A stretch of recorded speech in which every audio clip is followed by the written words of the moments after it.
অনেকে আমার কাছে এসে বলছে, ডাক্তার সাহেব আমার প্রায় পেটে ব্যথা হচ্ছে, পেটে বুটবাট করছে, পেট কামড়াচ্ছে, অতিরিক্ত গ্যাস হচ্ছে। আবার কেউ কেউ এসে বলছে আমার অনেক দিন যাবৎ ডায়রিয়া হচ্ছে। আবার কেউ বলছে আমার অনেক দিন যাবৎ কনস্টিপেশন হচ্ছে। আবার কেউ কেউ বলছে যে আমার কখনো ডায়রিয়া হচ্ছে, কখনো কনস্টিপেশন হচ্ছে। এই সমস্যা যদি আপনার থেকে থাকে তাহলে আজকের ভিডিওটা অত্যন্ত গুরুত্বপূর্ণ আপনার জন্য।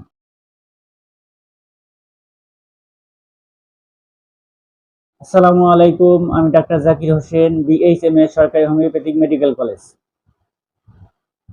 এই যে প্রায় পেটে ব্যথা হওয়া, পেটে ভুটভাট করা, পেটে কামড় দেওয়া, অতিরিক্ত গ্যাস হওয়া, কখনো ডায়রিয়া হওয়া, কখনো কনস্টিপেশন হওয়া, কিংবা ডায়রিয়া কনস্টিপেশন এই একের পর এক হওয়া, এই সমস্যাগুলো আইবিএস। আইবিএস হচ্ছে ইরিটেবল বাউল সিনড্রোম, অর্থাৎ সবসময়ের জন্য আপনাকে ইরিটেশন অর্থাৎ বিরক্ত করবে। আর এটা একটা পরিপাকের সমস্যা, অর্থাৎ লোয়ার জিআইটি ইন্টেস্টাইনের সমস্যা। এটা শুধু ইন্টেস্টাইনের সমস্যা বললেও হবে না, এটার সাথে মেন্টাল স্ট্রেস, মেন্টাল ডিপ্রেশন অনেকাংশেই দায়ী। এই আইবিএস সম্পর্কেই জানবো ডিটেলস। আইবিএস থেকে মুক্ত হতে হলে আপনাকে 4টা নিয়ম ফলো করতে হবে। 1, ফুড চার্ট অর্থাৎ খাদ্য তালিকা মানতে হবে। 2, stress depression free lifestyle বিয়ার করতে হবে। 3, পর্যাপ্ত ঘুমাইতে হবে অর্থাৎ রেগুলার লাইফ স্পেন্ড করতে হবে। 4, মেডিসিন সেবন করতে হবে। প্রথমে আমরা খাদ্য তালিকায় আসি। খাদ্য তালিকায় কি কি খাবার খাবো সংক্ষেপে যদি একটু জেনে নেই, আর কি কি খাবার খাবো না। খাদ্য তালিকার ফুড চার্ট অর্থাৎ খাদ্য তালিকার কি কি খাবার খাওয়া নিষেধ এবং কি কি খাবার খাওয়া যাবে সেটা একটু সংক্ষেপে জেনে নেই। যে খাবারগুলো খাওয়া যাবে না, এর ভিতরে সর্বপ্রথম যে খাবারটা বাদ দিতে হবে সেটা হচ্ছে গ্লুটেন জাতীয় খাবার, অর্থাৎ গম কিংবা গম জাতীয় খাবার এবং গম জাতীয় খাবার থেকে উৎপন্ন রুটি, তন্দুরি, বিস্কিট, চানাচুর এই জাতীয় খাবার বাদ দিতে হবে। এই খাবারগুলোর কারণে লিকি গার্ড তৈরি হয়, লিকি গার্ড তৈরি হলে আইবিএস হয়। আর ডেইরি প্রোডাক্ট অর্থাৎ দুধ এবং দুধ জাতীয় খাবার, অনেকে ল্যাকটোজেন ইনটলারেন্স থাকে, এর কারণে এই দুধ এবং দুধ জাতীয় খাবার খেলে আইবিএস সমস্যা তৈরি হয়।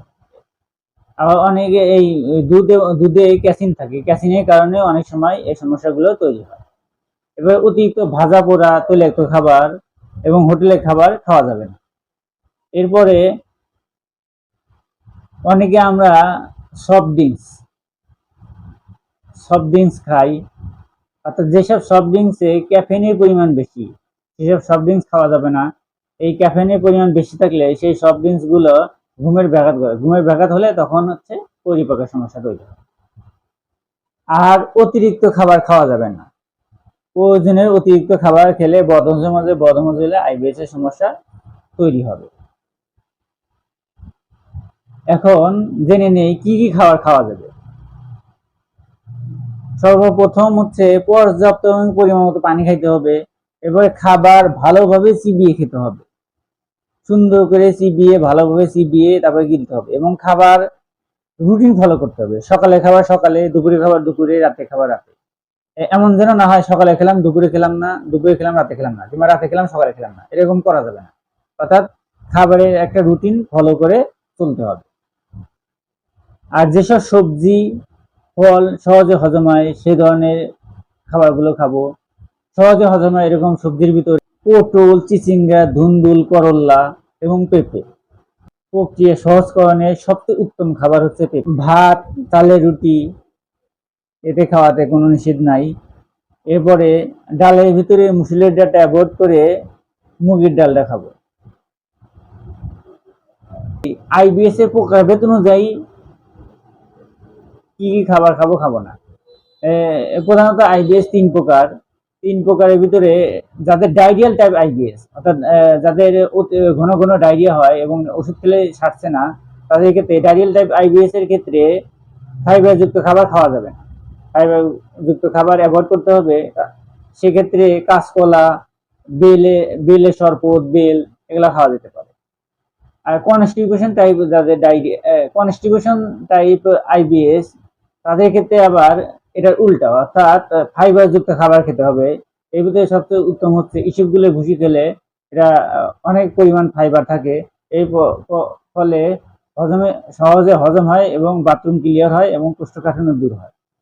আর বোথ টাইপ, অর্থাৎ কখনো ডায়রিয়া কখনো কনস্টিটিউশন, এটার ক্ষেত্রেও এগুলো ফলো করলে ভালো হয়।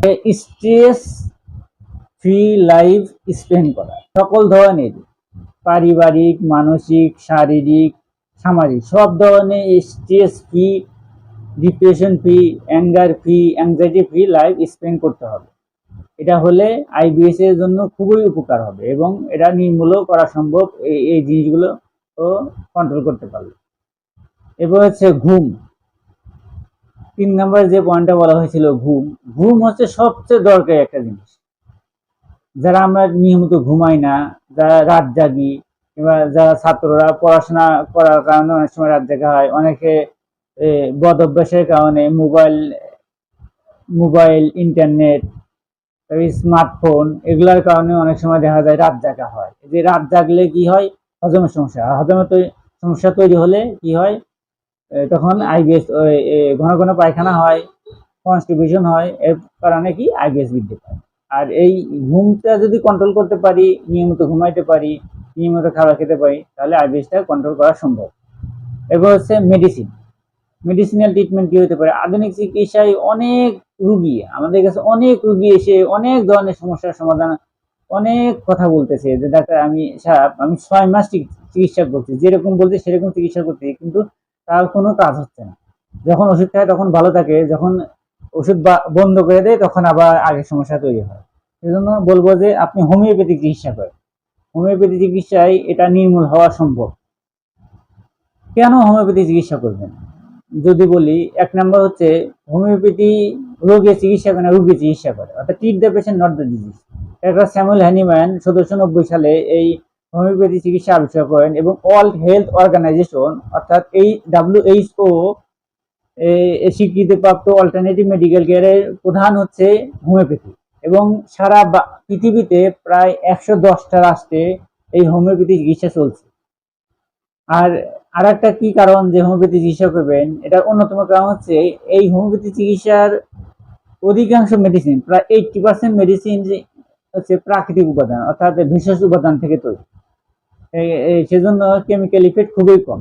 আর একটা যে কারণে হোমিওপ্যাথি চিকিৎসা করবেন সেটা হচ্ছে পার্শ্ব প্রতিক্রিয়া নাই বললেই চলে, এবং হলে খুবই কম, এবং পার্শ্ব প্রতিক্রিয়া নাই বললেই চলে। এই চিকিৎসায় পার্শ্ব প্রতিক্রিয়া হয় এরকম সমস্যা খুবই কম পাওয়া যায়। সেজন্য সে কারণে হোমিওপ্যাথি চিকিৎসা করতে পারেন। আর হোমিওপ্যাথি চিকিৎসা করলে এবং নিয়ম মানলে, শুধু হোমিওপ্যাথি চিকিৎসা করলেই হবে না, গ্রাজুয়েট বিএইচএমএস গ্রাজুয়েট হোমিওপ্যাথি ডাক্তারের কাছে গিয়ে পরামর্শ নিয়ে টোটাল সিমটম দিয়ে চিকিৎসা করলে ভালো হবে। কারণ যে যারা পড়াশোনা করে, যারা রিসার্চ করে, তাদের এই সম্পর্কে জ্ঞান ভালো থাকে এবং তারা তাদের রোগের ধরন অনুযায়ী চিকিৎসা করবে।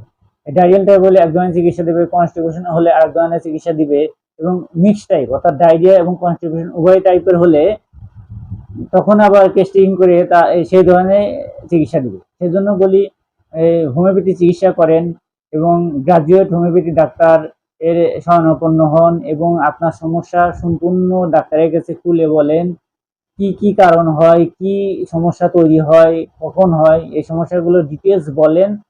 আশা করা যায় একজন ডাক্তার, হোমিওপ্যাথি ডাক্তার আপনাকে অনেক ভালো পরামর্শ দিবে, প্লাস হচ্ছে ওষুধ দিবে, অল্প সময়ের ভিতরে আপনার এই সমস্যার সমাধান হবে।